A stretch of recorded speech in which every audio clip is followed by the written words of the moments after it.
مخلوقات کو ایک انسان کے علاوہ اللہ نے کن کے ساتھ پیدا کیا. جتنی بھی مخلوقات وجود میں آئی سب کن کے ساتھ. اللہ نے زمین کو کن کے ساتھ بنایا, آسمان کو کن کے ساتھ بنایا, یہ دریاؤں کو اللہ نے کن کے ساتھ بہایا, یہ پہاڑوں کو اللہ نے کن کے ساتھ بنایا. لیکن جب انسان کے بنانے کا نمبر آیا, انسان کے بنانے کی باری آئی, اللہ فرما رہے ارے بڑے بندے میں نے تجھ کو اپنے ہاتھوں سے بنایا. اللہ نے اپنے قدرت سے اپنے ہاتھوں سے اس کو وجود عطا فرمایا. اور اللہ اس اپنے بندے کو فرما رہے, اپنے بندے کے بارے میں یہ کہہ رہے ہمارے بندوں کیا تم یہ گمان کرتے ہو کہ ہم نے تم کو بس یوں ہی بیکار پیدا کیا ہے؟ اَفَحَسِبْتُمْ أَنَّمَا خَلَقْنَاكُمْ عَبَثًا. انسان یہ سوچتا ہے, یہ گمان کرتا ہے, وہ یہ سمجھتا ہے کہ میں بس وقت گزارنے کے لیے دنیا میں آیا ہوں. بزرگوں, اللہ نے ہم کو اور آپ کو اس دنیا میں زندگی کے بنانے کے لیے بھیجا ہے. اور زندگیاں اچھے مکان سے, اچھے کپڑوں سے نہیں بنا کرتی. یہ کوئی اللہ کا ضابطہ اور قانون نہیں ہے کہ صاحب جس کا مکان اچھا ہوگا, جس کے کپڑے اچھے ہوں گے, جس کے کھانے عمدہ ہوں گے, اور جو بہترین سواریوں کا استعمال کرنے والا ہوگا, جس کے گھر کا فرنیچر شاندار ہوگا, کل قیامت میں اللہ اس اپنے بندے کو عزت کی کرسی پر بٹھائے گا. اور کوئی اللہ کا بندہ خستہ حال پھٹے پرانے کپڑوں میں سیدھے سادے مکان میں زندگی گزار رہا ہوگا, اللہ اس کو ناکام کرے گا. بزرگوں, اللہ کا یہ ضابطہ ہے ہی نہیں, بلکہ اللہ کے زندگیوں کے کامیاب بنانے کا ضابطہ وہ اللہ کا دین ہے. ملک سے, مال سے, عہدوں سے, کرسیوں سے زندگیاں نہیں بنا کرتی. اللہ تعالیٰ نے پچھلی قوموں کے واقعات کو اپنے پاک کلام میں ذکر کیا ہے. کیسی کیسی قومیں آئی بزرگوں دنیا میں, ہم تو سوچ بھی نہیں سکتے. ایک ایک قوم کے امتی کے عمر بزرگوں 1000 سال, 1500 سال کی. ان کا بچہ 200 سال کی عمر میں تو بالغ ہوتا تھا. اور ایسی ایسی صلاحیتوں کی مالک. آج کا یہ بیچارہ انجینئر, یہ آرکیٹیکٹ, اللہ کا بندہ, اس اللہ کے بندے کو کوئی ایک 10 بائی 10 کی کھولی بنانی ہو نا کمرہ بزرگوں, یہ اللہ کا بندہ بغیر پلروں کے سہارے کے, بغیر ستون کے چھت قائم نہیں کر سکتا.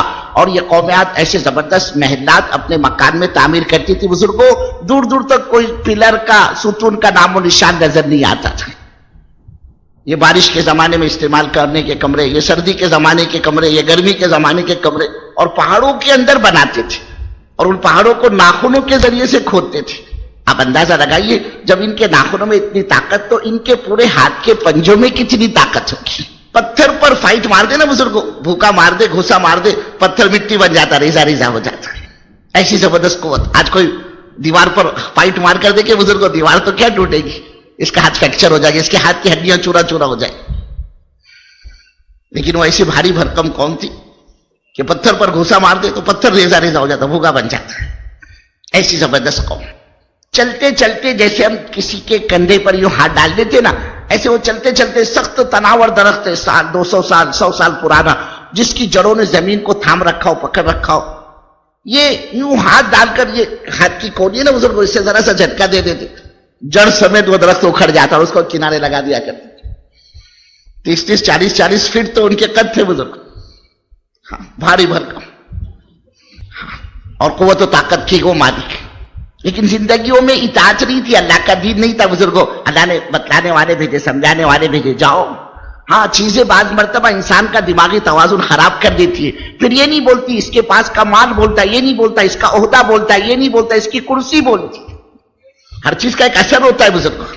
اس کی قوت, اس کی طاقت نے اس کے دماغی توازن کو خراب کر دیا, اور یہ بڑا بول گئے, من اشد منا قوہ, ہماری جیسی قوت کسی کے پاس نہیں. ہم تو پتھر پر گھوسا مار دے تو وہ ہمارے سامنے ریزہ ریزہ ہو جاتا ہے. ہمارا مقابلہ کون کر سکتا ہے؟ اور بزرگوں, آدمی بے شک بڑا نوالا کھا لے, لیکن کبھی بڑی بات نہ کرے, یہ اللہ کو پسند نہیں ہے. اللہ کہتے بندے, بڑائی یہ تو میری ذات کے لیے مخصوص ہے, الکبر ردائی, یہ تو میری چادر ہے. اور تو یہ یاد رکھ, اگر تو اس میں ہاتھ پیر مارے گا, میری عزت کی قسم میں تیرے کو کہیں کا نہیں چھوڑوں گا. یہ قوم بڑا بول گئی. اللہ نے سمجھانے والے بھیجے. انہوں نے کہا آپ ہم کو کیا ڈراتے ہو, ہم نے تو ایسے محلات تعمیر کر رکھے کہ اللہ کی طرف سے پکڑ آوے, آندھی آوے, سیلاب آئے, طوفان آئے, ہم اپنے گھروں میں داخل ہو جائیں گے. پہاڑوں کو کون اکھیڑ سکتا ہے؟ پہاڑوں کی چوٹیوں تک کہیں پانی پہنچتا ہے, ہوا سے بھی کوئی اثر ہوتا ہے پہاڑوں کو؟ اور وہ اللہ ہے بزرگوں. ہر خیر کے اندر سے شر کو نکالنے والی ذات اللہ کی, اور ہر شر سے خیر کو نکالنے والی ذات اللہ کی. نفع نقصان کا مالک تو اللہ ہے بزرگوں, بنانے بگاڑنے والی ذات تو اللہ کی ہے, اور اسی کے قبضے قدرت میں سب کچھ ہے. وہ یہ بات نہیں سمجھ سکی.